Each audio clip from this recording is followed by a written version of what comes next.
Bem-vindos, aventureiros, aventureiras, para a nossa última parte da história amiga perfeita aqui no canal Livros que Li, Emoções que Vivi. Bora lá?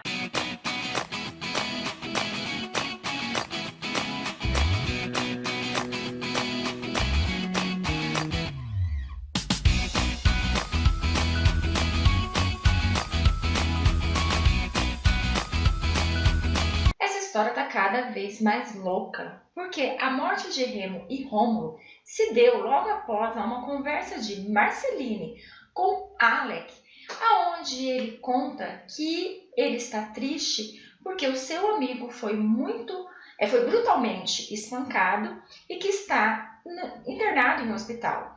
E ele acredita que sabe quem foi que fez, mas ele não tem como provar. E quando ela ali conversando com ele fala qual que é o nome mesmo dos meninos que você diz que pode ser os que atacaram seu amigo, ele diz Rômulo e Remo.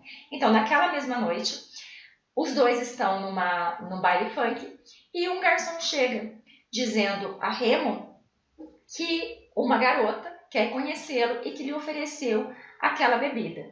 Ele toma a bebida, vai até a garota, vê ela de longe, mas quando ele se aproxima não encontra mais. No que ele está indo embora com o irmão, eles estão ali conversando e ele acaba falando para o irmão Rômulo, você lembra daquela garota do colégio? Ele fala, por que você está falando isso agora? Ele fala, olha, se eu pudesse, eu pediria desculpa pelo que nós fizemos a ela. Ele, deixa isso para lá. E nisso, o pneu fura. Mas no que o pneu fura, eles descem para verificar, é uma tábua cheia de pregos. Então, tá uma noite bem escura já, porque já é madrugada, né? Então, o Rômulo diz, você fica no carro e eu vou buscar ajuda. Porque não é muito longe, é uns 20 minutos a pé, e você fica aqui trancado dentro do carro. De repente, Remo começa a observar logo à frente, porque já passa muito tempo e o irmão não chega, ele vê uma menina de vestido azul, com os cabelos longos, muito pálida, se aproximando e carregando um saco. No que ele olha direito, ele percebe que é a mesma menina que ele viu no baile funk. Ele coloca a cabeça para fora e diz para ela, o que você está fazendo aí? Vem para cá, né? É muito perigoso. No que ela se aproxima do lado do passageiro e ele abre a porta, ela abre o saco e parece que tem um manequim desmontado. Ela começa a jogar braços, pernas, até que ela pega a cabeça do Rômulo e joga no colo de Remo. Remo fica desesperado. Remo sai correndo. Rêmulo, é Remo, gente, já tô ficando louca. Remo sai correndo, mas conforme ele vai dando as passadas, ele começa a ficar tonto e cai. Porque naquela bebida tinha alguma coisa para que acontecesse aquilo ali. No que ele cai e não consegue mais andar, essa garota vai se aproximando, fica na frente dele, e aí ele olha e fala, eu conheço você. E nisso, levanta-se um facão e corta a cabeça dele também. Só que na conversa que ele teve ali com a Marceline, ela disse que quem teve coragem de fazer isso com o Clayton merecia morrer esquartejado. É muita coincidência. Enfim, depois dessa morte, então, você fala assim, chega, né, gente? Não tem mais como morrer, acabou. Mas, na conversa que ele continua tendo ali com Marcelina, ele acaba contando a Marcelina tudo que a tia está fazendo. Como a tia o está transformando em um escravo. E lembrando que ele mal come, gente. Então, ele está tão fraco, tão abatido, que ele mal está conseguindo ficar em pé. E como ele descobriu toda a armação da tia e sabe que eles estão querendo drogá-lo, então ele fica com mais medo ainda de comer. Então, quando a empregada traz para ele algum alimento, ele fica desconfiado e acaba dando ali para o gato, para que o gato come primeiro e vê a reação do gato. Como o gato continua normal, aí ele vai e come. E uma das conversas da Marceline, porque agora ele só tem Marceline para conversar, porque Lídia morreu, o amigo está internado, então é somente com Marceline que ele conversa, e todas as vezes ali eles ficam conversando e ele falando como ele está. E ela falando para ele se cuidar, para tomar muita vitamina, porque ela acredita que ele está resfriado, que é o que ele passa para ela. E ela começa a dizer que quer saber muito onde ele mora, que ela quer visitá-lo, porque a essa altura do campeonato ela já aceitou ser namorada dele. Ela não manda foto, mas ela já aceitou ser namorada dele. E ele acaba falando, e nessa mesma noite, a empregada ela vai tomar água tarde da noite e ela escuta barulho de salto no porão. Ela desce ela fica ouvindo, não ouve mais nada, mas como tem uma fresta na porta, tipo aquelas de pôr carta, então ela resolve dar uma olhada para ver o que está acontecendo, para ver se realmente tem alguém lá dentro. No que ela olha, gente, ela dá de cara com um par de olhos arregalados olhando para ela. Gente, imagine a cena, à noite, tudo escuro, você descendo num lugar mais escuro ainda, você olhando numa fresta e você vê 2 olhos arregalados olhando para você. Óbvio, claro que ela saiu desesperada, gritando, porque eu também sairia, quer dizer, eu não sei se eu sairia gritando ou se eu desmaiaria, porque, gente do céu, eu morro de medo dessas coisas. Quando a tia Irene desceu para saber o que estava acontecendo, o que era aquela gritaria, e ouviu o relato da empregada, ela invadiu o porão. Só que não tinha ninguém lá, gente, só tinha o sobrinho deitado, dormindo um sono profundo, naquele sofá fétido. Então, não tinha sentido de ter alguém ali, ainda mais que a janelinha onde ele costumava fugir, ela estava fechada. Aí ela diz que a empregada tá louca e volta para o quarto, volta descansar. Porque ela agora é uma mulher famosa, ela vive dando entrevista, ela vive postando, né, as suas obras e vai visitar o marido que continua em coma, então ela não para em casa. Numa dessas aventuras dela, mostrando as suas obras na galeria, ela é abordada por um homem que é o senhor Pablo, que fica desconfiado das pinturas dela. E quando ele questiona se foi ela que pintou, ela diz que sim, e claro que foi ela. Ele fala, interessante, porque esses desenhos, né, essas imagens, me lembram muito de locais que eu conheço. Esse aqui mesmo, por exemplo, mostra sobre um hospício. Né? A imagem que se vê de uma janela de hospício. E eu estive lá. Ela, como assim? Do que você está falando ali? Nada. E ele sai assoviando. Tipo assim, matei a charada. Porque ele veio para São Paulo em busca de algo ou de alguém. E através de uma filmagem do hospital, ele chega à conclusão que chegou a essa pessoa ou a essa alma, não sei, e ele fica muito próximo de chegar a quem ele deseja, que até agora eu não sei quem é. E ele continua a sua investigação. Uma noite ele está conversando com Marceline e aí falando ali a respeito da sua tia, dizendo que cada dia está pior a situação. E ela ainda fala, por que você não vai embora? Ele fala, não tem como ir embora, eu vim para ficar com meu tio e meu tio vai melhorar, meu tio vai voltar para casa e tudo vai se normalizar. E ela fala, olha, sua tia é uma pessoa que merece morrer com requinte de crueldade, porque o que ela está fazendo com você não é coisa que se faça com ninguém. E ele ainda diz, mas ela não está tão errada, porque eu moro na casa dela. Eu não posso ficar aqui de graça, então eu tenho que pagar de alguma maneira. Então eu vou continuar fazendo. Meu tio vai voltar ao normal e a gente vai ser feliz. Beleza, naquela mesma noite, do nada, acontece que o Clayton está na sua funerária, porque ele trabalha numa funerária, né? O ramo dele é esse. E quando ele sai para ir embora à tarde da noite, ele percebe uma mulher parada na frente do seu carro. Ele fala, sai daí, você tá louca? Ela não sai, ela continua parada. Ele entra no carro, dá ré. No que ele está descendo a rua, ele percebe que o carro está sem freios. Ele luta, mas ele não consegue parar o carro e ele acaba batendo. Com a visão meia turva, ele vê chegando o resgate, ele vê o povo se aproximando, mas ele também vê aquela mesma mulher de vestido azul, cabelos longos, se aproximando. Ela se aproxima dele como se fosse ajudá-lo e tira o telefone dele do bolso. Manda uma mensagem à tia Irene, né, a famosinha tia Irene, e marcam como se fosse o Kleber na funerária.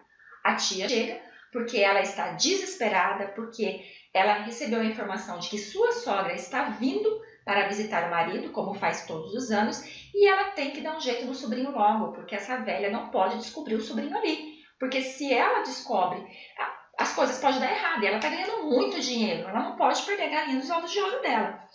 No que ela chega na funerária, as luzes estão apagadas, ela não consegue acendê-las, ela chama Kleber, Kleber não aparece, ela pensa que é uma brincadeira de mau gosto dele, e ela vai entrando e chamando ele, dizendo que a velha está chegando, que eles precisam dar um jeito no sobrinho, até que ela recebe uma pancada na cabeça. Quando ela acorda, ela está toda amarrada, e ela começa a gritar Kleber, chamando ele de idiota, para ele parar com aquilo ali. Quando a porta abre, entra-se essa menina, essa mulher, de vestido azul e cabelos longos e muito pálida. Quando se aproxima, ela começa a perguntar que palhaçada é essa, o que está acontecendo, e óbvio, a pessoa não responde. Quando, gente do céu, ela observa melhor, essa pessoa tira um alicate e começa a cortar os seus dedos um a um, corta todos os dedos de Irene. Irene fica desesperada, gritando, porque imagina quanto não dói ter seus dedos cortados, até que ela desmaia. Essa pessoa, esse ser, começa a bater no rosto dela para que ela acorde, e quando ela está ali chorando, implorando para que pare com aquilo, ela percebe que é aberta uma porta cheia de fogo. Aí que cai a ficha que ela está no crematório da funerária, e ela é empurrada lá para dentro. Gente, ela começa a gritar, porque ela começa a pegar fogo. Só que tem um funcionário que esqueceu a sua carteira e retornou para buscá-la. Quando ele chegou, viu as luzes todas apagadas e escutou gritos. No que ele chegou lá, ele viu que tinha uma pessoa se debatendo dentro da fornalha. Ele conseguiu tirá-la. Ela estava, gente, parecendo aqueles bonecos de cera derretido. Ela estava horrível, horrível, horrível. Ele chamou um resgate e ela foi para o hospital. Só que antes disso acontecer, eu estou tão empolgada que eu esqueci desse detalhe, o tio Marcos acordou e ela foi chamada para ir até o hospital. Quando ela chegou no hospital, a primeira coisa que ele perguntou foi do sobrinho, e ela contou que ele havia fugido, que ele se envolveu com drogas e acabou fugindo porque os traficantes estavam atrás dele. Marcos não acreditou, mas ela fincou o pé que era isso, e saiu. E daí no que ela saiu aconteceu tudo isso. Ai, gente do céu. Ai, que empolgação. Enquanto tudo isso acontece, Alice continua ali na casa da senhora Amanda e seu marido. Só que é muito estranho, porque a Amanda percebe que ela fica conversando com alguém, ela escuta sussurros, e cada vez que ela entra no quarto, ela não vê ninguém. E ainda pergunta se Alice, você está conversando sozinha? Ela fala, não, eu estou conversando com a Bá, ela está pro lado de fora da casa. E quando a Amanda olha, não encontra ninguém. E ela fica um pouco assustada, porque ela fica o tempo todo pressentindo que ela está sendo observada. Gente, observada e não olha e não vê ninguém. Como assim, gente? É muito louco isso. Alec acaba recebendo a visita da empregada, dizendo que a tia dele sofreu um acidente, que ela está internada muito mal, que o seu tio recordou a consciência e que agora ele não precisa mais ficar naquele porão fétido. Então é para ele ir para o quarto do Lavinho, aonde ele estava. E que a sua avó está chegando. Daqui a poucos dias ela está chegando. Então as coisas vão melhorar. Então ele pega todas as suas poucas coisas e leva para a casa do Lavinho. Mas dentro do guarda-roupa, gente, tem alguma coisa morta. Porque tem muitos mosquitos ali. Mas ele não abre, ele não retira. Eu acredito que seja o gato. Que como o remédio era para matar aos poucos, eu acredito que é o gato que morreu. Porque o gato é mais fraco do que uma pessoa, né? No que ele está ali no quarto de Olavinho, então ele começa a conversar com Marceline. E a Marceline fala que ele não precisa mais se preocupar com a tia, porque a tia não vai fazer mais mal nenhum a ele, mas que o melhor seria que ele saísse dali, que ali não é mais seguro para ele, que brevemente vão chegar e vão pegá-lo. Ele começa a falar, mas por quê? O que está acontecendo? E ela não responde. E ele fica muito bravo, porque ela fica se esquivando dele, ela está diferente com ele naquele dia. Então ele acaba explodindo com ela, falando, você diz que as pessoas te usaram, mas acho que é você que está fazendo isso comigo, porque você não quer me encontrar, porque você sabe o quanto eu quero te ver, quanto eu quero te sentir, quanto eu quero te tocar, sentir o teu perfume, e você fica falando que não dá mais tempo, que não tem como isso acontecer. Então isso já está me irritando, então você não me quer mais. Aquilo, ele acaba ficando offline, ele joga o computador e começa a esmurrar a parede, ao ponto de machucar suas mãos.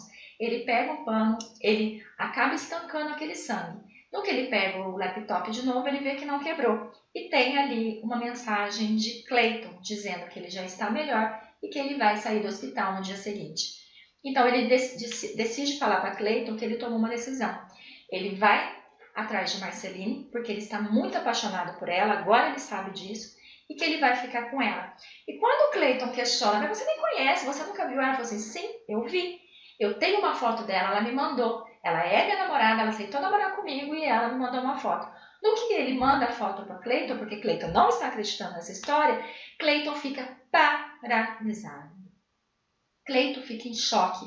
E aí, quando ele consegue recordar e falar assim, você não pode ficar com essa garota, você deve estar vendo algum engano, isso é uma brincadeira. Ele fala, não, camarada, tô indo, já estou pegando um ônibus, estou indo à casa dela. Ele fala, mas você não sabe onde ela mora? Sim, ela me disse onde ela mora, então eu vou para lá.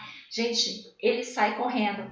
E Cleiton vê que ele ficou offline e Cleiton entra em desespero, porque, gente do céu, ele vê que é a Bá, que é a Marceline, mas isso não pode estar acontecendo, porque Marceline está morta. Ele consegue fugir do hospital, mesmo não estando totalmente curado, e ele vai até a casa que era dos avós de Marceline. Quando Cleiton entra, ele vê que Alec já está lá dentro. Ele está dentro de uma casa totalmente destruída e abandonada. Ele está dentro de um quarto onde não existe nada, existe apenas uma cama e um computador velho, paralisado, porque ele não está acreditando em tudo que ele está vendo. Quando Cleiton chega e começa a conversar com ele, ele fala, isso aqui é uma brincadeira, como isso pode ter acontecido? Aí ele conta, Alec, isso é impossível, você não pode estar conversando com Marceline. Marceline era a babá de Alice. Marceline sofreu um golpe muito grande porque Rômulo e Remo descobriu que ela estava se conectando com um cara através de computador e eles resolveram fazer uma brincadeira de mau gosto com ela, onde Remo fingiu estar apaixonado por ela e marcou um encontro atrás da escola, num dia à noite. Quando ela chegou lá, tanto ele quanto o irmão dele, Rômulo, a estupraram e tiraram foto delas e postaram para todos da escola ver e também no site pornô. Ela ficou tão desorientada, tão triste, tão magoada, que ela se jogou dessa janela aqui. E Alice estava aqui. Ela caiu, quebrou o pescoço e morreu. Então não tem como ser ela, não pode ser ela que está conversando com você. Alec fica tão atordoado que ele sai correndo. E no que ele vai atravessar a rua, ele é atropelado. Ele é levado para o hospital. Quando ele acorda, ele está sem as fitas azuis que mostram os seus pulsos todo marcado, todo marcado, com cicatrizes horríveis. E quando ele olha para o lado, está ali Pablo, aquele detetive. E ele ainda fala, né? Você acha que eu não ia te encontrar? Você acha que você ia vir para São Paulo e ia ficar dessa forma? Você ia se safar de tudo que você fez? Não, você não vai se safar. Você vai voltar para onde você veio. E sai assobiando novamente. Nisso, Cleiton entra e começa a conversar com ele e ele decide contar toda a verdade. Gente, o tempo todo eu acreditei que a Marceline estava em espírito fazendo tudo isso. Que a Marceline em espírito ela estava fazendo porque estava apaixonada por Alec, estava enciumada e porque ela estava protegendo tanto Alice quanto o Cleiton. Por isso que ela matou o pai, por isso que ela matou o Rômulo e o Remo. Mas não, todo momento era Alec. Alec se vestia de mulher porque ele tem um cabelo longo, ele pegou um vestido da Tirene, um vestido azul, então ele ia e matou todo mundo. Ele matou a Lídia, ele não explicou o porquê, ele tentou matar a Tirene, mas não conseguiu, ele contou todos os crimes dele para Cleiton, mas Cleiton não quis acreditar, ele falou, você ainda tá febril, o remédio que ainda é forte. Ele falou, não, camarada José, porque eles chamam o Cleiton de camarada José, eu matei todos eles. E ele fala assim, tá, se você então é esse Joseph Collin, aonde está o verdadeiro Alexander? Eu o matei. Eu fugi de um hospício, porque o meu pai me prendeu lá. E aí, quando eu fugi, eu fui acolhido pela família. Gente, ele foi acolhido pela família do Alexander. E aí, quando os pais dele morreram, então ele viu a oportunidade de estar vindo para São Paulo e começar uma nova vida. Então ele teve que matar o Alexander e tomar o lugar dele. E ali ele começou a vida nova. Só que ele não contava com tudo isso que ia acontecer. Ele nem sabe. Gente do céu. Só que ele conta assim, com uma naturalidade incrível, incrível, incrível. E quando o Cleiton está saindo dizendo, depois eu volto, porque daí você vai estar melhor e você vai ver que isso tudo é uma alucinação, ele diz, camarada José, me desculpe, mas eu também matei o seu pai.